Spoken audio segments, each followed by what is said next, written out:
उमेश पाल हत्याकांड में पुलिस ने एक नया लेकिन बड़ा खुलासा किया है। उमेश पाल की हत्या से ठीक एक दिन पहले माफिया अतीक अहमद की पत्नी शाइस्ता ने चकिया में टूटे हुए घर में शूटर्स के साथ मुलाकात की थी। उस मीटिंग में उमेश पाल हत्याकांड में शामिल सभी शूटर्स शामिल हुए थे और ये मीटिंग शाइस्ता ने खुद नहीं बुलाई थी। सूत्रों के मुताबिक अतीक और अशरफ ने पुलिस को बताया था कि उनके कहने पर ही शाइस्ता ने सभी शूटर्स को उसके चकिया वाले टूटे मकान में बुलाया था। उस मीटिंग में असद भी मौजूद था। उमेश पाल हत्याकांड को अंजाम देने से पहले तमाम शूटर्स शाइस्ता परवीन से मिलने यहीं पर आए थे। अतीक का ये वो घर है जो यूपी की योगी सरकार ने ध्वस्त कर दिया था और यहीं पर तमाम शूटर्स अंतिम बार शाइस्ता से मिलने आए थे और शाइस्ता ने सभी को इस टूटे हुए घर को दिखाते हुए कहा था कि तुम्हें इस टूटते हुए साम्राज्य का बदला लेना है। इसी मकान में उमेश पाल की हत्या के प्लान का कोड वर्ड ऑपरेशन रेड रखा गया था। सवाल उठता है कि अतीक के कहने पर शाइस्ता ने चकिया वाले टूटे मकान में शूटर्स को मीटिंग के लिए क्यों बुलाया? दरअसल इसके पीछे था एक अहम मकसद और वो मकसद था शूटर्स के जहन में उमेश पाल के लिए नफरत पैदा करना और ऑपरेशन रेड को अंजाम देने के लिए उनमें जोश भरना।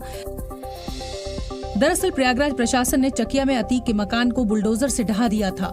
इससे अतीक बौखलाया हुआ था। टूटे हुए मकान पर सभी शूटर्स को बुलाने का मकसद था कि सभी को ये याद दिलाया जा सके कि अतीक का साम्राज्य उमेश पाल की वजह से ही तबाह हुआ है। इसलिए शूटर्स उमेश पाल के मर्डर की वारदात को अंजाम देने से इनकार न करें। शूटर्स को मोटिवेट करने के बाद इसी मकान में हुई बैठक के दौरान शाइस्ता ने अपने पर्स से पैसे निकालकर शूटर्स को दिए थे। इसके अलावा शाइस्ता ने सभी शूटर्स को आईफोन भी दिया था ताकि हत्याकांड को अंजाम देने के बाद वो फरार होने के दौरान उसका इस्तेमाल कर सकें। प्रयागराज के चकिया में अतीक के खंडहर हो चुके घर से एक पर्स आज मिला है। बताया जा रहा है कि वो पर्स शाइस्ता का है और उसी पर्स से उसने पैसे निकालकर शूटर्स को दिए थे। जी मीडिया की टीम जब चकिया के टूटे मकान का जायजा लेने पहुंची तो एक लेडीज पर्स वहां पर पड़ा मिला जिसे शाइस्ता का ही बताया जा रहा है। ये शाइस्ता का वो बैग है जिसमें वो पैसे लेकर आई थी और यहीं पर ही अंतिम बार शाइस्ता तमाम शूटर्स से मिली थी और सभी को पैसे दिए गए थे। इसके साथ साथ सभी को आईफोन जो है वो दिया गया था और यहीं पर ही इस पूरे ऑपरेशन का नाम ऑपरेशन रेड रखा गया था। जांच में पुलिस को उमेश पाल की हत्या में शामिल सभी शूटर्स के आखिरी फोन लोकेशन चकिया के इसी मकान की मिली थी। उमेश पाल हत्याकांड से जुड़ा एक और हैरान करने वाला खुलासा हुआ है। हत्याकांड के बाद असद को बचाने और पुलिस को गुमराह करने के लिए अतीक के गैंग ने फुल प्रूफ प्लान बनाया था ताकि ये साबित किया जा सके कि असद उमेश पाल हत्याकांड में शामिल नहीं था। इसके लिए असद ने अपना मोबाइल फोन और एटीएम कार्ड लखनऊ में अपने करीबी गुर्गे अतिन जफर को दे दिए थे। प्लानिंग के तहत ये तय हुआ था कि जिस दिन असद उमेश पाल हत्याकांड की हत्या को अंजाम देगा उसी दिन जफर लखनऊ में किसी एटीएम मशीन से असद के एटीएम कार्ड से पैसे निकालेगा ताकि पुलिस को लगे कि असद हत्याकांड के दिन प्रयागराज में नहीं लखनऊ में मौजूद था। प्लानिंग के तहत शूटआउट के वक्त असद के चेहरे को ढकने के लिए एक मंकी कैप भी मंगवाई गई थी। पुलिस को ये मंकी कैप भी मिली है। हालांकि असद ने शूटआउट के वक्त मंकी कैप नहीं पहनी थी। इस प्लान का मकसद ये दिखाना था कि जिस वक्त उमेश पाल की हत्या हुई उस वक्त असद प्रयागराज में नहीं लखनऊ में मौजूद था। ये प्लानिंग इसलिए रची गई थी क्योंकि असद को इस मर्डर को लीड करना था और खुद को पुलिस से बचाना भी था। लखनऊ में असद के गुर्गे अतिन जफर ने ठीक वैसा ही किया जैसा योजना के मुताबिक तय किया गया था, लेकिन तीसरी आंख ने फुल प्रूफ योजना की हवा निकाल कर रख दी। क्योंकि जिस वक्त जफर असद के एटीएम कार्ड से पैसे निकाल रहा था उस वक्त एटीएम बूथ में मौजूद सीसीटीवी में उसकी तस्वीर रिकॉर्ड हो गई। तफ्तीश में पुलिस को असद के एटीएम से पैसे निकालते हुए अतिन की सीसीटीवी तस्वीर मिली है। इस तस्वीर में अतिन जफर दिख रहा है। सीसीटीवी में तारीख 24 फरवरी 2023 दिखाई दे रही है। 24 फरवरी को ही प्रयागराज में उमेश पाल की हत्या की गई थी। पैसे रात 9:12:54 पर निकाले गए थे। असद के एटीएम कार्ड से 10,000 रूपए निकाले गए थे। पैसे निकालकर जफर लखनऊ से हैदराबाद भाग गया जहाँ उसके एक टेलर चाचा ने अपने साले के घर पर रुकने का इंतजाम किया। पुलिस ने बाद में अतिन जफर को हिरासत में ले लिया था। प्रयागराज के चकिया में अतीक के दफ्तर पर आज दूसरे दिन भी प्रयागराज पुलिस ने तलाशी ली। कल अतीक के दफ्तर में जगह जगह खून के निशान मिले थे। इसलिए मामले की गहराई से जांच करने के लिए पुलिस दोबारा अतीक के दफ्तर पहुंची। इस बार मीडिया को भी अंदर जाने की इजाजत नहीं दी गई। इस वक्त चकिया के दफ्तर पे तमाम जो पुलिसकर्मी हैं वो पहुंचे हुए हैं। ये अंदर किसी भी को भी जब जाने की इजाजत नहीं है। सामने की तरफ का जो रास्ता है और जो पीछे की तरफ का रास्ता है उसको पूरी तरह से ब्लॉक कर दिया गया है पुलिस की तरफ से। अब अंदर किसी को भी जाने की इजाजत नहीं दी जाएगी।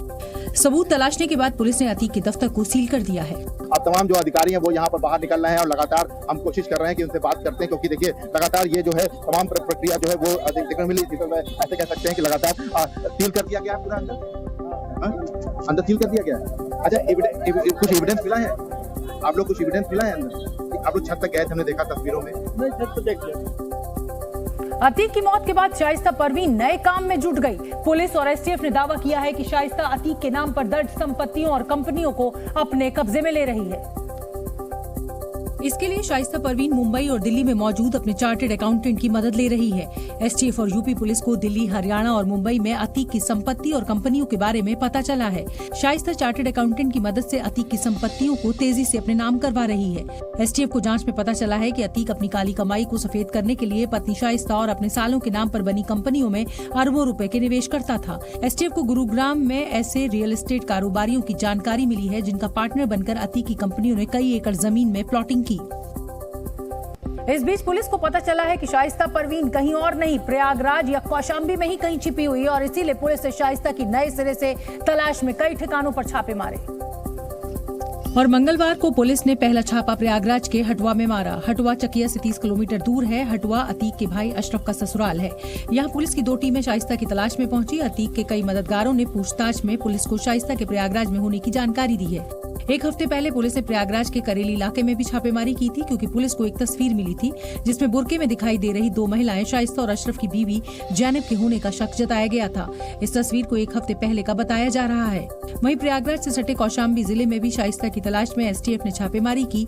कौशाम्बी में प्रयागराज की सीमा से सटे असरावल खुर्द और असरावल कला गाँव में एसटीएफ की टीम पहुंची। इन दोनों गाँव में अतीक अहमद की पुरानी रिश्तेदारी है। पुलिस को शक है कि शाइस्ता के साथ अतीक की बहन आयशा नूरी भी मौजूद है। कौशाम्बी के जिन 2 गांवों में पुलिस की टीम पहुंची वो यमुना के कछार इलाके में पड़ता है। वहां पुलिस ने 1 घंटे तक सर्च ऑपरेशन चलाया। देखिए वहीं से हमारी ग्राउंड रिपोर्ट।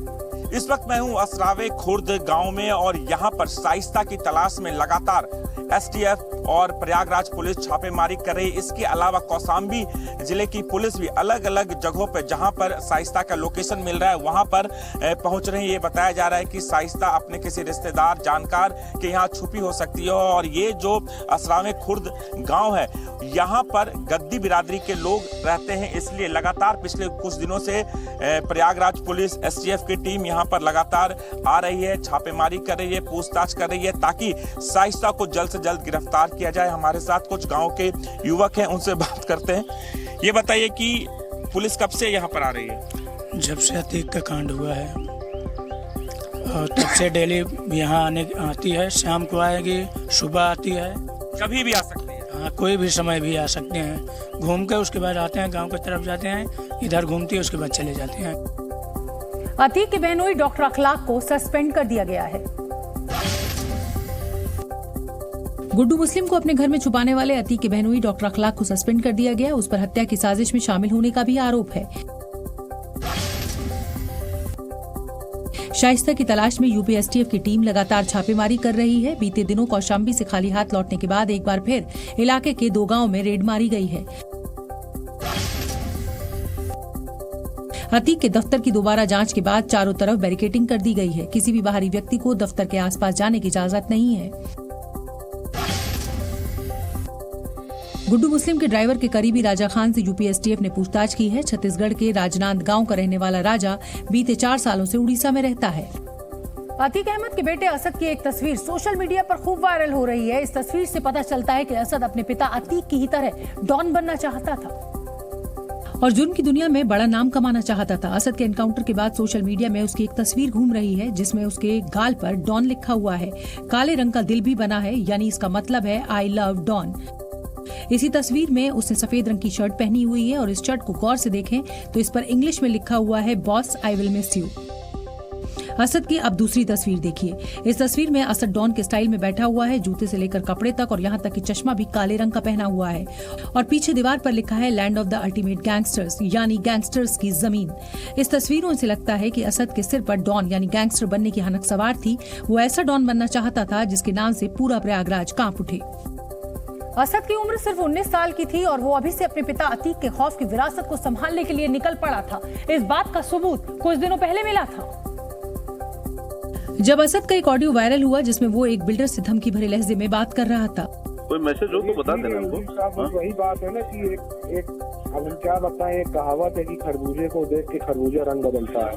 मतलब समझे नहीं। उस पे हम आगे क्या कर सकते हैं? असद का सिर्फ ऑडियो ही नहीं, एक वीडियो भी मिला है। ये वीडियो असद के फोन से मिला, जिसमें अशरफ के साले सद्दाम सहित 3-4 लोग एक लड़के की बेरहमी से पिटाई कर रहे हैं।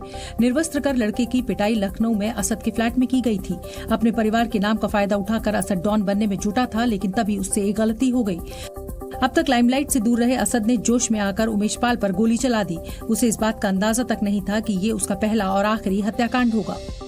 यूपी सरकार ने अतीक के बेटे असद और शूटर गुलाम मोहम्मद के एनकाउंटर की जांच के लिए न्यायिक आयोग का गठन किया, तो वहीं एसटीएफ इस मामले में तफ्तीश के लिए एक बार फिर झांसी पहुंची है, जहां वो इस पूरे घटनाक्रम की गुत्थी सुलझाने, घटना की परिस्थिति को समझाने और सबूत जुटाने की कवायद करती नजर आई। एसटीएफ ने एनकाउंटर स्पॉट पर सीन को रिक्रिएट किया। इस दौरान पुलिस 2 पुतले लेकर भी वहां पहुंची थी, लेकिन पुतलों को क्राइम सीन की जगह नहीं रखा गया, बल्कि बाइक पर बैठकर 2 लोग असले के साथ पहुंचे और उस दिन हुई घटना को रिक्रिएट किया गया। सीन को रिक्रिएट करने के बाद फॉरेंसिक टीम ने सबूत जमा की और वहां से निकल गई। दरअसल 13 अप्रैल को झांसी के पारीछा डैम के जंगल में असद और गुलाम मोहम्मद का एनकाउंटर हुआ था। अतीक और शाइस्ता परवीन को लेकर यूपी की सियासत भी गर्म है। समाजवादी पार्टी के सांसद एसटी हसन ने शाइस्ता के खिलाफ हो रही कार्रवाई पर सवाल खड़े किए और उसका बचाव करते हुए पूछा कि क्या शाइस्ता को सिर्फ इसलिए अपराधी मान लिया जाए क्योंकि उसका पति अपराधी था। मेरा तो सवाल यह है कि शाइस्ता परवीन क्रिमिनल हैं क्या? उन्होंने कोई क्राइम करा है? अगर करा है तो बताएं, क्योंकि उसका हस्बैंड क्रिमिनल साबित हुआ है तो इसका मतलब ये नहीं महिला भी क्रिमिनल हो गई। वहीं बीजेपी विधायक दयाशंकर सिंह ने कहा कि यूपी में अपराधियों में सरकार का इस कदर खौफ है कि अगर जेलों को खुला छोड़ दिया जाए तो भी अपराधी भागने की हिम्मत नहीं करेगा। आज आप देखिए, आज जेल का ताला खोल दीजिए, लेकिन कोई अपराधी बाहर निकलने के लिए तैयार नहीं, क्योंकि ये योगी जी का राज्य है। समाजवादी पार्टी के अध्यक्ष अखिलेश यादव ने यूपी में कानून व्यवस्था को लेकर योगी सरकार को घेरा। अखिलेश यादव ने प्रेस कॉन्फ्रेंस कर अतीक, अशरफ और उमेश पाल की मर्डर के बहाने सरकार पर निशाना साधा और आरोप लगाया कि पुलिस की सुरक्षा में हत्या के लिए सरकार जिम्मेदार है। कानून व्यवस्था से ऊपर बात चली गई, कोई सुनने वाला नहीं। आप खुद सोचिए, गवाह के पास सरकार की सिक्योरिटी, जिन पे आरोप था उन पे सरकार की सिक्योरिटी, और उसमें दोनों की हत्या हो जाए तो जिम्मेदार कौन है? सरकार जिम्मेदार है। वहीं मुख्यमंत्री योगी आदित्यनाथ ने कहा कि यूपी अपराधियों और माफियाओं से मुक्त हो रहा है। अपराधियों में पुलिस का खौफ है। भाइयों बहनों, आज आप देखते हो कि वही अपराधी और माफिया गले में पट्टी लटका करके जान की भीख मांगने के लिए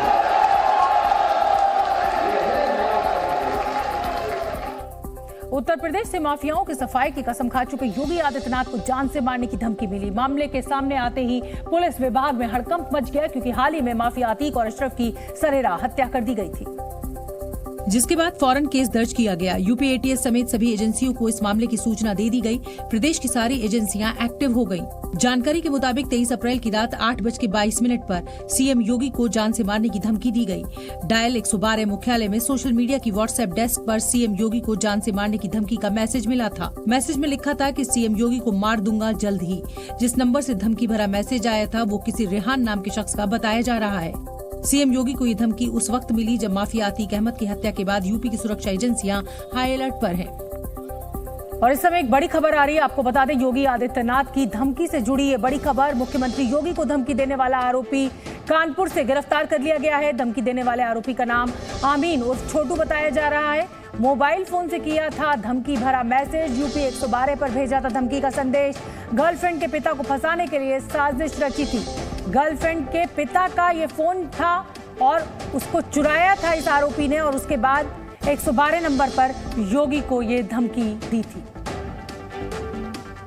आज दिनांक 25/4/2023 को सुबह डायल 112 पर जरिए मोबाइल एक कॉल आया, जिसमें माननीय मुख्यमंत्री उत्तर प्रदेश को धमकी दी गई। इस सूचना पर पुलिस द्वारा त्वरित कार्रवाई करते हुए धमकी देने वाले व्यक्ति आमीन उर्फ छोटू निवासी बेगमपुरवा बाबूपुरवा को गिरफ्तार किया गया, जिसके कब्जे से मोबाइल तथा सिम बरामद हुए। कहा जा रहा है कि अतीक और उसके भाई अशरफ की हत्या के बाद अतीक गैंग मिट्टी में मिल गया, लेकिन अतीक की दहशत से जुड़ी कहानियां अभी भी सामने आ रही हैं। दरअसल अतीक के नाम के अलावा उसकी दहशत की बड़ी वजह था उसका गैंग। वो गैंग जिसमें एक से बढ़कर एक खूंखार अपराधी शामिल थे। ये अतीक के एक इशारे पर फिरौती, अपहरण और हत्या जैसी वारदातों को अंजाम देते थे। जी न्यूज के पास अतीक गैंग के इन अपराधियों की पूरी लिस्ट है। इस लिस्ट में 1-2 नहीं बल्कि पूरे 121 बदमाशों की एंट्री है। इस लिस्ट में शामिल अतीक गैंग के अपराधियों में से एक कोई शूटर है तो कोई जमीन कब्जाने का एक्सपर्ट। कुछ अपराधी ऐसे हैं जो धमकी देने में माहिर हैं, जबकि कुछ ऐसे भी हैं जिन्हें मर्डर करने में महारत हासिल है। दरअसल उमेश पाल की हत्या से करीब 15 दिन पहले 9 फरवरी 2023 की DCRB यानी डिस्ट्रिक्ट क्राइम रिकॉर्ड्स ब्यूरो के प्रभारी ने अतीक अहमद के पूरे गैंग का खाका तैयार किया था। अतीक के गैंग में शामिल लोगों की लिस्ट बनाई गई तो इसमें 121 नाम सामने आए। इन 121 लोगों में से 58 लोग ऐसे थे जो अतीक के काफी करीबी सहयोगी थे। इन पर अतीक अहमद आंख मूंद कर भरोसा करता था। जबकि अतीक अहमद के सबसे खास या कहें कि सबसे खतरनाक अपराधियों की लिस्ट में 12 नाम थे। इनमें 4 नाम ऐसे हैं जो अतीक के सबसे खतरनाक और चहेते शार्प शूटर्स हैं। अतीक के सबसे पसंदीदा शार्प शूटर्स में पहला नाम है आबिद प्रधान का। आबिद प्रधान अतीक गैंग का एक हार्डकोर क्रिमिनल था। वो अतीक के कहने पर किसी को भी गोली मार सकता था। आबिद प्रधान पर अपहरण समेत डकैती, लूट, गैंगरेप, पुलिस पर हमले जैसे 34 से ज्यादा संगीन मुकदमे दर्ज हैं। उमेश पाल को अपहरण करके बयान बदलने की धमकी देने के मामले में भी आबिद प्रधान शामिल था। अतीक के पसंदीदा शार्प शूटर्स में दूसरा नाम है चित्रकूट जेल में बंद मोहम्मद फरहान का। फरहान जमीन कब्जाने का भी काम करता था। अतीक के शार्प शूटर्स में हिस्ट्री शीटर आसिफ उर्फ मल्ली का भी नाम है। आसिफ का नाम उमेश पाल अपहरण में सामने आया था। अतीक के पसंदीदा किलर्स की लिस्ट में कुख्यात हिस्ट्री शीटर जुल्फिकार का नाम भी है। जुल्फिकार फिलहाल आगरा जेल में बंद है। इन 4 शूटर्स के अलावा 8 नाम ऐसे भी हैं जो अतीक अहमद के एक इशारे पर कुछ भी करने को तैयार रहते थे। गौर करने वाली बात यह है कि इनमें कुछ माफिया अतीक के रिश्तेदार हैं, जबकि कुछ ऐसे हिस्ट्री शीटर्स हैं जिनके अपराध का ग्राफ अतीक गैंग से जुड़ने के बाद तेजी से बढ़ा। अतीक के सबसे करीबी और खतरनाक अपराधियों की लिस्ट में जकी अहमद का नाम शामिल है। जकी रिश्ते में अतीक का साला है। जकी अतीक के जमीन कब्जा करने वाले गिरोह की कमान संभालता था और फिलहाल एक व्यापारी के अपहरण के मामले में जेल में बंद है। अतीक के खास गुर्गों की लिस्ट में दूसरा नाम हिस्ट्री शीटर मोहम्मद अरमान का है। 5 लाख इनामी अरमान उमेश पाल हत्याकांड में वांटेड है और अभी तक फरार चल रहा है। अतीक के करीबी अपराधियों में इम्तियाज का भी नाम है। इम्तियाज अतीक गैंग के लिए भूमाफिया का काम करता था और उसका काम था अतीक के पसंद वाली जमीन पर जबरन कब्जा करना। अतीक के बेहद करीबी रहे गुलफूल प्रधान का बेटा बद्दू भी गैंग के लिए जमीन पर कब्जा करने का काम करता था। अतीक गैंग की लिस्ट में आसिफ दुर्रानी का भी नाम है जो पुलिस रिकॉर्ड्स में हिस्ट्री शीटर है। आसिफ भी अभी जेल में बंद है। आसिफ का काम भी बद्दू और इम्तियाज की तरह ऊंची कीमतों वाली जमीन की निशानदेही कर उन पर कब्जा करना था। इसके अलावा अतीक का चचेरा भाई राशिद और लवकुश कुशवाहा भी उसके लिए जमीन कब्जाने का काम करते थे। पेशे से वकील रहे कपिल देव त्रिपाठी भी अतीक अहमद के लिए जमीन कब्जाने का काम करते थे। इस लिस्ट में रामलोचन यादव का भी नाम है और ये भी अतीक के लिए जमीन कब्जा करने वाले गिरोह में एक बड़ा नाम था। कर्नाटक में चुनावी रैली के दौरान अमित शाह ने बड़ा बयान दिया है। कर्नाटक के बागलकोट में चुनावी रैली के दौरान गृहमंत्री अमित शाह ने कहा कि अगर कांग्रेस सत्ता में आई तो कर्नाटक दंगाग्रस्त हो जाएगा। बीजेपी ने वोट बैंक की चिंता किए बिना मुस्लिम आरक्षण खत्म कर दिया है। महाराष्ट्र के रत्नागिरी जिले में ग्रीन रिफाइनरी प्रोजेक्ट का स्थानीय लोग विरोध कर रहे हैं। ग्रामीणों का दावा है इस प्रोजेक्ट में खेती और पर्यावरण पर बुरा असर पड़ेगा। अमृतपाल की गिरफ्तारी के बाद अब जिन लोगों के घर पर उसने पनाह ली थी उनकी पहचान की जा रही है। गिरफ्तारी पर एक रिपोर्ट भी केंद्र सरकार को भेजी गई है। जयपुर में 6000 सफाई कर्मियों की हड़ताल की वजह से शहर के कई इलाकों में कचरा फैला है। हड़ताल कर रहे सफाई कर्मी भर्ती प्रक्रिया में आरक्षण का विरोध कर रहे हैं। दिल्ली के सरोजिनी नगर इलाके में कपड़े की दुकान में देर रात आग लग गई। दमकल की 5 गाड़ियों ने मिलकर आग पर काबू पाया था। अतीक अहमद और उसके भाई अशरफ के ISI कनेक्शन के बारे में एक बड़ा खुलासा हुआ है। पुलिस के मुताबिक 2021 में गिरफ्तार किए गए आतंकी जीशान का पासपोर्ट बनवाने के लिए अशरफ ने अपने लेटर पैड पर चिट्ठी लिखकर पासपोर्ट ऑफिसर को भेजी थी। जी मीडिया के पास वो चिट्ठी भी है जो पुलिस की इस थ्योरी को साबित करती है। जनवरी 2017 की इस चिट्ठी से साफ पता चलता है कि अशरफ ने करेली से गिरफ्तार आतंकी जीशान कमर की पासपोर्ट बनवाने में मदद की थी। अशरफ ने पासपोर्ट अधिकारी को पत्र लिखकर जीशान कमर को जानने और पासपोर्ट बनाने की बात लिखी थी। अपने लेटर हेड पर अशरफ ने जीशान कमर को अच्छी तरह जानने की बात कही थी, जबकि आरोप है कि जीशान को पाकिस्तान में हथियार चलाने की ट्रेनिंग दी गई थी और प्रयागराज में रहकर आतंकी गतिविधियों को बढ़ाने का जिम्मा सौंपा गया था। उसने अपने मददगारों के जरिए लखनऊ में भारी मात्रा में हथियार लेकर नैनी में छिपा दिया था। वो ऑनलाइन खजूर बेचने के बहाने आतंकी गतिविधियों को संचालित कर रहा था। पुलिस की पूछताछ में अतीक और अशरफ ने कबूल किया था कि वो आईएसआई के संपर्क में था। उन्होंने ये बात भी कबूली थी कि वो पाकिस्तान से हथियार खरीदते थे। ऐसे में सवाल ये है कि क्या कथित आतंकी जिशान कमर के जरिए ही माफिया ब्रदर्स आईएसआई से जुड़े थे? माफिया अतीक अहमद और उसके भाई अशरफ के मारे जाने के बाद रोज नए खुलासे हो रहे हैं। अब अशरफ के साले को लेकर एक बड़ी खबर आई है। पता चला है कि वो यूपी पुलिस को चकमा देकर विदेश भाग गया है। दरअसल यूपी पुलिस सद्दाम को पकड़ने के लिए जगह जगह दबिश डाल रही है। उस पर 50,000 रुपए का इनाम भी रखा था, जबकि सद्दाम को इस बात का डर सता रहा था कि पुलिस उसका एनकाउंटर कर देगी, जिसके बाद सद्दाम ने भारत छोड़ने का प्लान बनाया।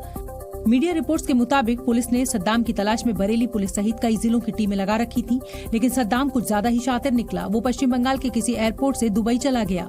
वैसे अतीक और अशरफ की हत्या के बाद से ही सद्दाम फरार था। पुलिस उसकी लोकेशन का पता लगा रही थी, जबकि वो बार बार अपने छिपने की जगह बदल रहा था। लेकिन यूपी पुलिस ने ये कभी नहीं सोचा था कि सद्दाम उसकी आंखों में धूल झोंककर दुबई भाग जाएगा। दरअसल सद्दाम भी अतीक और अशरफ के नक्शे कदम पर चलते हुए एक बड़ा माफिया बनना चाहता था। उस पर उत्तर प्रदेश के कई जिलों में आपराधिक मामले दर्ज हैं, जबकि बरेली में तो वो वांटेड की लिस्ट में भी है। सद्दाम प्रयागराज के धूमनगंज का रहने वाला है। वो जेल में अपने जीजा अशरफ से मिला करता था। आरोप है कि वो बरेली जेल में अशरफ से लोगों की मुलाकात भी करवाता था। अशरफ से मिलने के बाद आपराधिक घटनाओं को अंजाम देने की योजना बनाता था। आरोप है कि सद्दाम रंगदारी और हत्या का प्लान बनाया करता था, और शायद यही वजह भी है कि वो पुलिस से लुका छिपी का खेल खेल रहा था। लेकिन वो पश्चिम बंगाल भागा और फिर दुबई चला गया। ये उत्तर प्रदेश पुलिस को हजम नहीं हो रहा, लिहाजा अब भी उसकी तलाश लगातार जारी है। उमेश पाल हत्याकांड में शामिल रहे शूटर साबिर की तलाश में यूपी पुलिस जगह जगह खाक छान रही है, लेकिन अभी तक उसके लोकेशन को लेकर कोई सटीक जानकारी हासिल नहीं हुई है। हालांकि इस बीच खबर आ रही है कि साबिर मुंबई में कहीं छिपा हुआ है। दरअसल अतीक के संपर्क में आने से पहले साबिर 8 साल तक मुंबई में रह चुका था। साबिर मुंबई में ट्रक चलाया करता था, लेकिन साबिर मुंबई कैसे पहुंचा, ये सवाल यूपी पुलिस को परेशान कर रहा है। इसलिए क्योंकि कुछ दिनों पहले खबर मिली थी कि साबिर अतीक की पत्नी शाइस्ता परवीन के साथ प्रयागराज में ही कहीं छिपा हुआ है। वो शाइस्ता की हिफाजत कर रहा है। ऐसे में सवाल उठते हैं कि क्या साबिर के साथ शाइस्ता भी मुंबई चली गई, या फिर साबिर ने शाइस्ता को छोड़कर अकेले मुंबई भाग जाने में ही अपनी भलाई समझी। कर्नाटक के गांव में लोगों ने बीएसएफ का जोरदार स्वागत किया।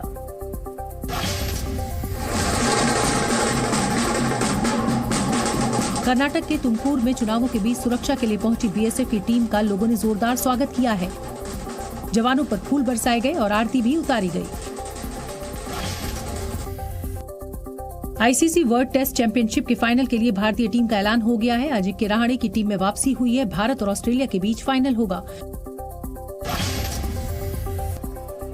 वाराणसी में काशी विश्वनाथ मंदिर में गर्मी से निपटने के लिए विशेष तैयारियां की गई हैं। धूप से बचने के लिए मंदिर में कई जगहों पर टेंट लगाए गए हैं।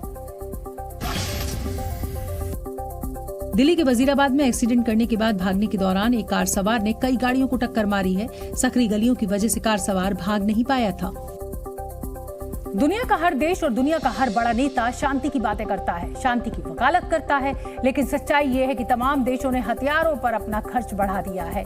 दुनिया भर के देशों के रक्षा खर्च पर नजर रखने वाली संस्था SIPRI यानी Stockholm International Peace Research Institute ने अपनी ताजा रिपोर्ट में ये जानकारी दी है।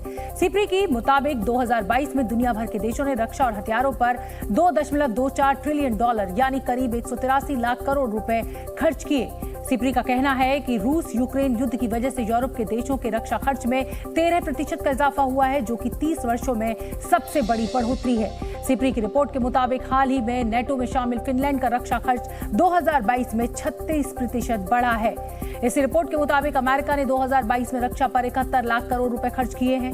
रक्षा पर खर्च करने वाले देशों में दूसरे नंबर पर चीन है, जिसे 2022 में 23 लाख करोड़ रुपए खर्च किए। इस लिस्ट में तीसरा नंबर रूस का है, जिसे यूक्रेन से जारी युद्ध के बीच 7 लाख करोड़ रुपए खर्च किए। और इस लिस्ट में चौथा नाम भारत का है, जिसे 2022 में रक्षा और हथियारों पर 6 लाख करोड़ रुपए खर्च किए। हालांकि ये खर्च चीन के मुकाबले 1/4 है।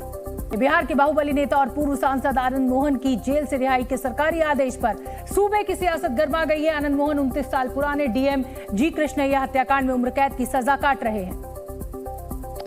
लेकिन सोमवार को मुख्यमंत्री नीतीश कुमार ने आनंद मोहन समेत उम्र कैद की सजा काट रहे 27 गुनहगारों की रिहाई के आदेश जारी कर दिए। नीतीश कुमार के इस फैसले पर डीएम कृष्णैया की पत्नी ने कड़ी नाराजगी जताई। ये तो अच्छा डिसीजन तो नहीं है, नीतीश जी की अच्छा लोग नहीं मिला होगा, हाँ, इसलिए आनंद मोहन जी की सेलेक्ट कर लिया है। मगर ये तो कृष्णा के बारे में अकेले नहीं है, सारा पब्लिक के बारे में भी सोचना चाहिए। अब ये छूट गया तो फिर दोबारा क्रिमिनल्स और हम लोग एंकरेज करने जैसा हो जाएगा। दिसंबर 1994 में गोपालगंज के तत्कालीन डीएम जी कृष्णैया की उग्र भीड़ ने मुजफ्फरपुर में पीट कर हत्या कर दी थी। आनंद मोहन पर भीड़ को हमला करने के लिए उकसाने का आरोप लगा था और कोर्ट ने उन्हें दोषी ठहराते हुए उम्र कैद की सजा सुनाई थी। 14 साल की सजा काटने के बाद भी आनंद मोहन की रिहाई में बिहार सरकार का जेल मैनुअल रोड़े अटका रहा था, लेकिन सोमवार को नीतीश सरकार ने इस नियम में बदलाव कर दिया, जिसके बाद आनंद मोहन की रिहाई तय हो गई। ऐसी कोई बात नहीं कि सिर्फ आनंद मोहन जी के लिए किया गया। इस तरह के मामले में जो विसंगतता होती है हमेशा संशोधन किए जाते हैं। बिहार सरकार के इस फैसले से आनंद मोहन सहित 27 कैदियों को आजादी मिल जाएगी। बिहार सरकार का नियम था कि सरकारी अधिकारी की हत्या के दोषियों को ताउम्र जेल में बितानी होगी, लेकिन अब बिहार सरकार ने जेल मैनुअल में बदलाव करते हुए इस लाइन को ही हटा दिया है, जिसके बाद बिहार सहित पूरे देश में हंगामा मच गया। यूपी की पूर्व मुख्यमंत्री मायावती ने इसे दलितों के खिलाफ लिया गया फैसला बताया, तो बीजेपी ने इसे अपराधियों को बढ़ावा देने वाला निर्णय कहा। और यह केवल इसलिए किया गया ताकि 2024 का लोकसभा चुनाव वो जीत सके, और ये अपराधी जब निकल कर जाएंगे तो कल राजद के लिए काम करेंगे, जनता दल के काम करेंगे। मुख्यमंत्री नीतीश कुमार के फैसले और अपनी रिहाई पर उठ रहे सवालों पर जब बाहुबली नेता आनंद मोहन से सवाल किया गया तो उन्होंने फिल्मी अंदाज में जवाब दिया। कुछ तो लोग कहेंगे लोगों का काम है कहना, छोड़ो बेकार की बातों में बीत न जाए रहना, एक गीत है, तो ये कहने वालों को कौन रोक सकता है। सोमवार को आनंद मोहन के बेटे चेतन आनंद की सगाई थी और उनकी रिहाई का आदेश भी उसी दिन आया। आनंद मोहन की रिहाई के आदेश को बिहार के सियासी समीकरण के नजरिए से भी देखा जा रहा है। बिहार में महागठबंधन की सरकार बनते ही आनंद मोहन को पैरोल मिलनी शुरू हो गई थी और पहले वो अपनी बेटी की सगाई और शादी में जेल से बाहर आए और अब की बार अपने बेटे की सगाई में। आनंद मोहन के लिए नीतीश सरकार के नरम रुख की झलक महाराणा प्रताप की जयंती पर हुए एक कार्यक्रम में ही दिख गई थी। कुछ पता नहीं है जी, रहो शांत रहो, आपको पता नहीं है, उनकी पत्नी से पूछ लीजिएगा कि हम क्या कोशिश कर रहे हैं, तब कुछ जानते ही नहीं हो। आनंद मोहन की रिहाई के आदेश को बिहार में बदलते सियासी समीकरण का नतीजा माना जा रहा है। आनंद मोहन के बेटे चेतन आनंद आरजेडी के विधायक हैं। वहीं सोमवार को रिहाई के आदेश सामने आने के बाद पटना में हुए सगाई समारोह में मुख्यमंत्री नीतीश कुमार और डिप्टी सीएम तेजस्वी यादव भी पहुंचे, जिस पर विपक्ष लगातार सवाल उठा रहा है। बाहुबली नेता और पूर्व सांसद आनंद मोहन की रिहाई को नीतीश कुमार के सवर्ण वोट बैंक की सियासत के रूप में देखा जा रहा है। जेल में रहते हुए ही आनंद मोहन 1996 में शिवहर से लोकसभा का चुनाव जीत चुके हैं। आनंद मोहन की उत्तर बिहार के राजपूत और अगड़ी जातियों के वोटर्स पर अच्छी खासी पकड़ है। बिहार में करीब 5% राजपूत मतदाता हैं, जो कई सीटों पर नतीजे तय करने की ताकत रखते हैं। वहीं बीजेपी से अलग होने के बाद नीतीश कुमार को सवर्ण वोट बैंक की जरूरत है। हम आपको बता दें कि आनंद मोहन पहली बार नीतीश कुमार की समता पार्टी से ही सांसद बने थे। 90 के दशक में जब लालू प्रसाद यादव की पिछड़ा पॉलिटिक्स चरम पर थी, तब आनंद मोहन अगड़ी जाति के युवाओं के सबसे चहेते नेताओं में से एक थे। हालात बदलने के साथ ही बिहार की राजनीति भी बदली है और आज आनंद मोहन के बेटे चेतन आनंद लालू यादव की पार्टी आरजेडी से विधायक हैं और अब बीजेपी के खिलाफ जब आरजेडी और जेडीयू एक हो चुके हैं, तो 2024 के लोकसभा चुनाव में आनंद मोहन कई सीटों पर महागठबंधन की नैया पार लगा सकते हैं। केरल दौरे के दूसरे दिन प्रधानमंत्री नरेंद्र मोदी आज राजधानी तिरुवनंतपुरम पहुंचे, जहां उन्होंने सबसे पहले एक रोड शो किया। इस दौरान पीएम की एक झलक पाने के लिए वहां हजारों की संख्या में लोगों की भारी भीड़ जुटी दिखाई दी, जिन्हें प्रधानमंत्री मोदी ने भी निराश नहीं किया। जिस गाड़ी में वो सवार थे, उसके दरवाजे पर खड़े होकर उन्होंने हाथ हिलाकर सबका अभिवादन किया। जिस रास्ते में पीएम का काफिला गुजरा, वहां सड़क के दोनों किनारे पर लोगों का सैलाब नजर आया। भीड़ इतनी ज्यादा थी कि कहीं भी पैर रखने तक की जगह नहीं दिखी। इस दौरान वहां मौजूद कुछ लोगों ने ढोल बजाकर पीएम का स्वागत किया, जबकि कुछ लोग पीएम के स्वागत के लिए पारंपरिक डांस करते दिखाई दिए। इस दौरान पीएम के स्वागत के लिए सड़क पर खड़े कई लोगों ने बीजेपी का झंडा हाथ में ले रखा था, जिसकी वजह से वहां का पूरा नजारा भगवा दिखाई दिया। लोगों के इस उत्साह को देखकर पीएम भी जोश में नजर आए और इस रोड शो के बाद पीएम तिरुवनंतपुरम के सेंट्रल रेलवे स्टेशन पहुंचे, जहां उन्होंने केरल को पहली वंदे भारत एक्सप्रेस ट्रेन की सौगात दी। पीएम मोदी ने हरी झंडी दिखाकर देश की 16वीं और केरल की पहली वंदे भारत एक्सप्रेस ट्रेन को रवाना किया। ये ट्रेन तिरुवनंतपुरम से कासरगोड के बीच चलेगी। The historic moment has arrived. The green flag is shown. The train has started. History has been created. इस दौरान पीएम मोदी ने ट्रेन में मौजूद बच्चों से मुलाकात की और उनकी देश के लिए क्या सोच है इस बारे में भी बात की। वहीं कुछ बच्चों ने पीएम को अपने बनाए हर चित्र को दिखाया, जिसमें वंदे भारत एक्सप्रेस के साथ साथ पीएम मोदी की तस्वीर भी थी। बताया जा रहा है कि केरल की ये पहली वंदे भारत एक्सप्रेस तिरुवनंतपुरम से कासरगोड के बीच चलेगी, जिसके बीच की दूरी 586 किलोमीटर है और 14 रेलवे स्टेशन पर रुकेगी। इस सफर को ये ट्रेन 8 घंटे। वंदे भारत एक्सप्रेस ट्रेन को हरी झंडी दिखाने के बाद पीएम मोदी ने केरल के विकास के लिए एक और बड़ा कदम उठाया। पीएम मोदी ने केरल के लोगों को एशिया की पहली वाटर मेट्रो की भी सौगात दी, जो पानी में दौड़ने वाली पहली मेट्रो है। पोर्ट सिटी कोच्चि में तैयार की गई ये वाटर मेट्रो कोच्चि सिटी से आसपास के 10 टापुओं को जोड़ेगी।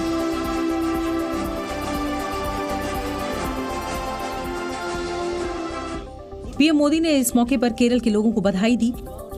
आज कोच्चि को वाटर मेट्रो की नई सौगात मिली है। रेलवे से जुड़े अनेक प्रोजेक्ट्स मिले हैं। इसके साथ ही पीएम मोदी ने पहले डिजिटल साइंस पार्क की नींव भी रखी। ये प्रोजेक्ट कुल 1515 करोड़ का है। पहले फेज में इसमें 200 करोड़ रुपए खर्च किए जाएंगे।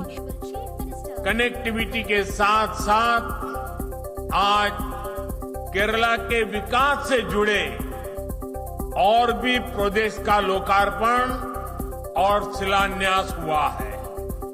विकास के इन सभी प्रोजेक्ट्स के लिए केरला के लोगों को बहुत बहुत बधाई।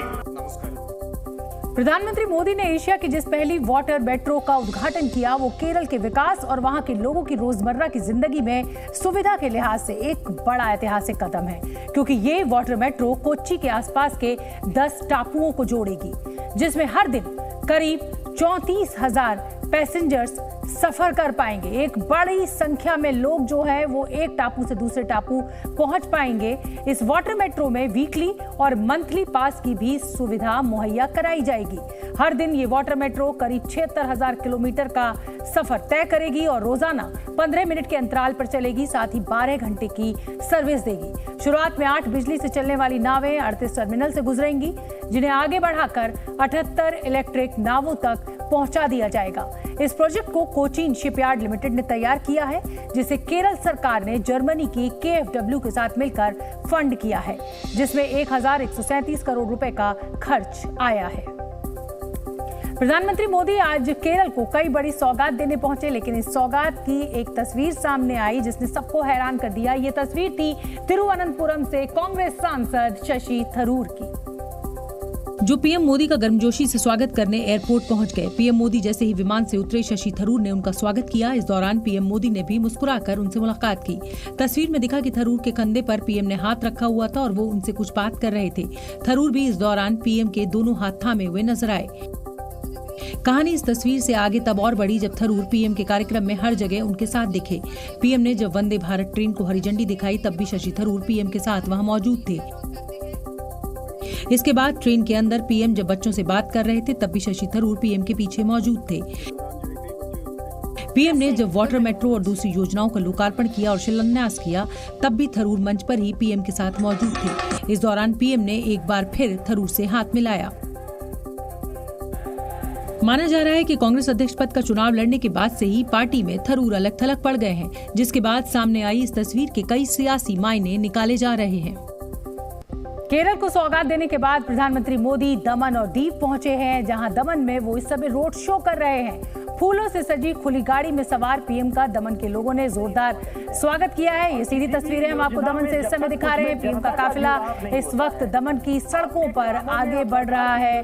सुरक्षा के पुख्ता इंतजाम किए गए हैं। सड़क के दोनों ही तरफ बड़ी संख्या में भीड़ मौजूद है। बीजेपी के झंडे हाथ में लिए हुए हैं और ये देखिए प्रधानमंत्री नरेंद्र मोदी हाथ हिलाकर सभी का अभिवादन करते हुए केरल को एक लंबी चौड़ी सौगात देने के बाद आज दमन दीव पहुंचे हैं प्रधानमंत्री मोदी और इस समय दीव में प्रधानमंत्री नरेंद्र मोदी का रोड शो निकल रहा है। लेकिन जहाँ पर ये दमन में देखिए कि दमन पे जो ये अमेरिका के राष्ट्रपति जो बाइडेन एक बार राष्ट्रपति का चुनाव फिर लड़ेंगे। जो बाइडेन ने 2024 में एक बार फिर अमेरिकी राष्ट्रपति का चुनाव लड़ने का ऐलान कर दिया है। उन्होंने कहा कि इस कार्यकाल में शुरू किए गए काम को पूरा करने के लिए थोड़ा और वक्त चाहिए। अमेरिका और फिलीपींस के सैनिकों ने मिलिट्री एक्सरसाइज के दौरान एयर डिफेंस मिसाइलें दागी हैं। इस युद्धाभ्यास में 17,000 से ज्यादा सैनिकों ने भाग लिया है। यूक्रेन के खार्किव में म्यूजियम पर हमले के बाद पुलिस ने एक महिला का रेस्क्यू किया है। यूक्रेन के मुताबिक हमले में एक नागरिक की मौत हुई है जबकि 10 घायल हुए हैं। इंडोनेशिया के सुमात्रा आइलैंड में 7.3 तीव्रता का भूकंप आया है। जमीन से 84 किलोमीटर अंदर भूकंप का केंद्र था। भूकंप के बाद सुनामी का अलर्ट भी जारी किया गया है। 12 ज्योतिर्लिंगों में से एक केदारनाथ धाम के कपाट आज से भक्तों के लिए खुल गए। सुबह 6:20 पर मंत्रोच्चार के साथ पूरे विधि विधान से बाबा केदार को समाधि रूप से जगाया गया। और इसी के साथ बाबा केदार के दर्शन के लिए मंदिर के बाहर खड़ी भारी भीड़ का इंतजार भी खत्म हुआ। बाबा केदार के कपाट खुल चुके हैं। अगले 6 महीने तमाम जो श्रद्धालु हैं वो बाबा केदार के मंदिर में दर्शन कर पाएंगे। और आज 6:20 का जो तय मुहूर्त था उसमें कपाट खोले गए हैं। बाबा केदार के भक्त बर्फबारी के बीच देर रात 2 बजे से ही मंदिर के बाहर लाइन लगाकर खड़े थे। आप लोग कितने बजे से लगे हैं और कितना इंतजार? 2 बजे से रात 2 बजे से 6 महीने के लिए कपाट खुल गए हैं। कैसा लग रहा है? बहुत अच्छा लग रहा है, बहुत अच्छा। ठंड तो नहीं? बहुत ठंड।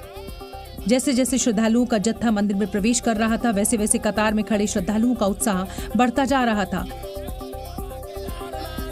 पूरी केदार घाटी हर हर महादेव के उद्घोष से गूंजने लगी। सर्दियों के मौसम में 6 महीने बंद रहने के बाद आज केदारनाथ धाम का नजारा बिल्कुल अलग था। कोई भक्त भगवान शिव का वेश धरकर केदार धाम पहुंचा तो कोई 1000 किलोमीटर की यात्रा कर अपने आराध्य के दर्शन करने पहुंचा था। और केदारनाथ धाम के बाहर देश के अलग अलग हिस्सों से आए श्रद्धालुओं की भक्ति के अलग अलग रंग देखने को मिले। कि किस तरह का नजारा इस वक्त केदार धाम में है, जो अद्भुत है, जो अलौकिक है, जिसका इंतजार श्रद्धालुओं को पिछले 6 महीने से था। कपाट खुलने के बाद वो इंतजार खत्म होता है। भारी बर्फबारी और कड़ाके की सर्दी के बावजूद बाबा केदार की साज सज्जा में कोई कसर नहीं छोड़ी गई। पूरे मंदिर को 20 क्विंटल फूलों से सजाया गया। ये वही द्वार है जहाँ से तमाम श्रद्धालु अगले 6 महीने बाबा के दर्शन करेंगे। 6 महीने का इंतजार होता है। बाबा केदार के कपाट खुलने के बाद वो इंतजार खत्म होता है। केदारनाथ धाम के कपाट खुलने के पवित्र अवसर पर खुद उत्तराखंड के सीएम पुष्कर सिंह धामी भी वहां पहुंचे। मौसम खुल रहा है और बाबा केदार की कृपा से आए हुए सभी श्रद्धालुओं का, सभी बाबा की नगरी में सबका हम स्वागत करते हैं, अभिनंदन करते हैं। मुश्किल रास्तों पर लंबी यात्रा कर पहुंचे महादेव के भक्तों का स्वागत हेलीकॉप्टर से पुष्प वर्षा करके किया गया। केदारनाथ धाम में युवाओं की कई रंग बिरंगी टोलियां भी पहुंची। इंदौर से आए नौजवानों के एक ग्रुप में भक्ति और संगीत का ऐसा समा बांधा कि हर कोई झूमता नजर आया और ढोल की थाप के साथ ही महादेव की भक्ति में डूब गया। ये इंदौर के युवाओं का ग्रुप है और आप देखिए यहाँ ढोल और अन्य जो इक्विपमेंट है उसकी मदद से ये लोग यहाँ पर भगवान केदार की स्तुति कर रहे हैं। सर्दियों में केदारनाथ धाम बंद रहने के दौरान उनकी सुरक्षा में तैनात आईटीबीपी के जवानों ने भी अपने ही अंदाज में भगवान शिव की आराधना की। केदारनाथ धाम के कपाट खुल गए हैं और पूरे देश से भक्तों के आने का सिलसिला शुरू हो गया है, जो अगली सर्दियों तक जारी रहेगा। केदारनाथ धाम के कपाट खुलने के पहले से ही वहां श्रद्धालुओं की भारी भीड़ पहुंचने लगी थी, लेकिन बर्फबारी और खराब मौसम ने श्रद्धालुओं के साथ साथ प्रशासन की भी मुश्किलें बढ़ा दी हैं। क्योंकि मौसम विभाग का अनुमान है कि 29 अप्रैल तक केदार घाटी में मौसम ऐसा ही बना रहेगा। बर्फबारी और बारिश को देखते हुए उत्तराखंड सरकार ने केदारनाथ यात्रा के लिए श्रद्धालुओं के रजिस्ट्रेशन पर अस्थायी रोक लगा दी है। अब 30 अप्रैल तक केदारनाथ धाम के लिए कोई नया रजिस्ट्रेशन नहीं होगा। जो यात्री केदारनाथ धाम की यात्रा पर निकल चुके हैं उनको ऋषिकेश, गौरीकुंड, गुप्तकाशी और सोनप्रयाग में रुकने के लिए कहा गया है। प्रशासन की अपील है कि जो यात्री इन इलाकों के आसपास हैं वो मौसम ठीक होने तक वहीं रुक जाएं। इसके साथ ही केदारनाथ के करीब पहुंच चुके यात्रियों को सलाह दी गई है कि पहुंचने से पहले ही रुकने के लिए होटल या धर्मशालाओं में बुकिंग कर लें। ये बर्फबारी होने के कारण कुछ आवासीय सुविधाएं प्रभावित हुई थी, लेकिन उनको दोबारा रिस्टोर किया जा रहा है। तेजी से कार्य चल रहा है। 1-2 दिन में सभी चीजें ठीक हो जाएंगी। मौसम की मार से लोगों को बचाने के लिए प्रशासन सिर्फ उन्हीं यात्रियों को आगे जाने दे रहा है जिनके पास होटल या धर्मशाला की कंफर्म बुकिंग है। जून में ऑस्ट्रेलिया के साथ होने वाली वर्ल्ड टेस्ट चैंपियनशिप के लिए बीसीसीआई भारतीय क्रिकेट टीम का ऐलान कर चुकी है। 15 सदस्यों वाली इस टीम की कमान रोहित शर्मा ही संभालेंगे, जबकि विकेटकीपर के तौर पर केएस भरत को शामिल किया गया है। आईपीएल में अपनी धुआंधार बल्लेबाजी से सबको हैरान करने वाले अजिंक्य रहाणे की 15 महीने बाद टेस्ट टीम में वापसी हुई है। बल्लेबाजों पर नजर डालें तो विराट कोहली, शुभमन गिल, चेतेश्वर पुजारा, केएल राहुल अपनी जगह पर कायम है। आर अश्विन, रविंद्र जडेजा, अक्षर पटेल और शार्दुल ठाकुर ऑलराउंडर के तौर पर टीम को मजबूती देंगे, जो गेंद के साथ बल्ले से भी कमाल दिखाने की क्षमता रखते हैं। वहीं शार्दुल ठाकुर, मोहम्मद शमी, मोहम्मद सिराज, उमेश यादव और जयदेव उनादकट तेज गेंदबाजी की कमान संभालेंगे। आईपीएल में अपनी फॉर्म से जूझ रहे तेज तर्रार बल्लेबाज सूर्य कुमार यादव को टेस्ट टीम से बाहर कर दिया गया है। वर्ल्ड टेस्ट चैंपियनशिप का फाइनल इंग्लैंड के ओवल में 7 से 11 जून तक खेला जाएगा, जहां भारतीय टीम के धुरंधरों की टक्कर ऑस्ट्रेलिया की टीम से होगी। पीएफआई पर एक्शन लेते हुए एनआईए ने देश के कई राज्यों पर छापेमारी की है। पीएफआई पर एनआईए ने फिर बड़ा एक्शन लिया है। देश के अलग अलग राज्यों में 17 ठिकानों पर छापेमारी की गई है। बिहार के मधुबनी, मोतिहारी, दरभंगा से रेड की तस्वीरें सामने आई हैं। दिल्ली की आबकारी नीति मामले में मनीष सिसोदिया की मुश्किलें बढ़ गई हैं। सीबीआई ने मनीष सिसोदिया समेत 4 लोगों के खिलाफ चार्जशीट दायर की है। छत्तीसगढ़ के मुख्यमंत्री भूपेश बघेल ने कहा कि अयोध्या में राम मंदिर बीजेपी नहीं बना रही है, कोर्ट के आदेश पर मंदिर बन रहा है। छत्तीसगढ़ में हम राम नवगमन पथ बना रहे हैं। यूपी के संभल में थाने में सरेंडर करते हुए गौतस्कर अपने हाथ में एक पोस्टर लेकर पहुंचा था। इस पोस्टर पर लिखा था, मैं गैंगस्टर एक्ट का आरोपी हूं, मुझे गोली नहीं मारना, मुझे गिरफ्तार कर लो। सूडान में फंसे विदेशी नागरिकों को बाहर निकालने की कवायद तेज हो गई है। हिंसा प्रभावित इलाकों से बड़ी तादाद में विदेशी नागरिक बाहर निकलते दिखाई दिए। बताया गया कि हिंसा के बीच सूडान में 72 घंटे का सीजफायर का ऐलान किया गया, जिसके बाद दुनिया के कई देशों ने सूडान में फंसे अपने नागरिकों को बाहर निकालने के लिए ऑपरेशन शुरू कर दिया। जानकारी के मुताबिक अमेरिका और सऊदी अरब के दखल के बाद सूडान की पैरामिलिट्री फोर्स और सेना के बीच सीजफायर पर सहमति बनी। अमेरिका के विदेश मंत्री एंटनी ब्लिंकन ने ट्वीट कर इसकी जानकारी भी दी। उन्होंने लिखा कि गहन बातचीत के बाद एसएएफ और आरएसएफ ने सूडान में 72 घंटे का सीजफायर लागू करने और उसे बनाए रखने पर सहमति जाहिर की है। ये सीजफायर 24 अप्रैल रात 12 बजे से लागू हो गया है। इस दौरान सूडान से Italy, Jordan, Kenya, south Korea जैसे देशों ने अपने नागरिकों को बाहर निकालना भी शुरू कर दिया। हिंसा की गिरफ्त से आजाद हुए लोगों ने बताया कि ये सब कितना खतरनाक था। C'erano i posti di blocco, una parte occupata dai rapid support e una parte dai militari. Però non ci hanno detto niente, ci hanno fatto passare, devo dire. Ognuno aveva la sua zona. 72 घंटे के Sudan से सिर्फ विदेशी नागरिक ही नहीं, बल्कि इस हिंसा के बीच खुद सूडान के लोग भी बाहर निकलना चाहते हैं। भारत सरकार भी अपने नागरिकों को सुरक्षित निकालने के लिए ऑपरेशन कावेरी चला रही है। इस ऑपरेशन के जरिए करीब 500 भारतीय खार्तूम से पोर्ट सूडान पहुंच चुके हैं, जबकि बाकी भारतीयों को भी सुरक्षित जगहों पर पहुंचाने की कोशिश लगातार जारी है। भारतीय नागरिकों को पोर्ट सूडान से आईएनएस सुमेधा के जरिए सऊदी अरब के जेद्दा लाया जाएगा और जेद्दा में खड़े इंडियन एयरफोर्स के विमान के जरिए उनको फिर दिल्ली भेजा जाएगा। जेद्दा में भारतीय वायुसेना के 2 C-130J विमान स्टैंड बाई पर खड़े हुए हैं। सूडान में भारत के ऑपरेशन कावेरी की निगरानी के लिए विदेश राज्य मंत्री वी मुरलीधरन भी सऊदी अरब के जेद्दा पहुंच गए हैं। सूडान में चल रहे गृह युद्ध के बीच 3000 से ज्यादा भारतीय नागरिक वहां फंसे हुए हैं। ऑपरेशन कावेरी के तहत भारतीयों की वतन वापसी शुरू हो गई है। विदेश मंत्रालय के मुताबिक पोर्ट सूडान पहुंचे 500 भारतीयों में 278 नागरिकों को जेद्दा लाया जा रहा है। पोर्ट सूडान से 278 नागरिकों के पहले बैच को लेकर आईएनएस सुमेधा रवाना हो चुका है। ऑपरेशन कावेरी की कुछ तस्वीरें भी सामने आई हैं। ये तस्वीरें आपके सामने, जिसमें पोर्ट पर भारतीय नागरिक आईएनएस सुमेधा पर जाने से पहले एक लंबी कतार में खड़े दिखाई दिए। वहां कुछ मेडिकल टीम्स भी मौजूद थी। Z News.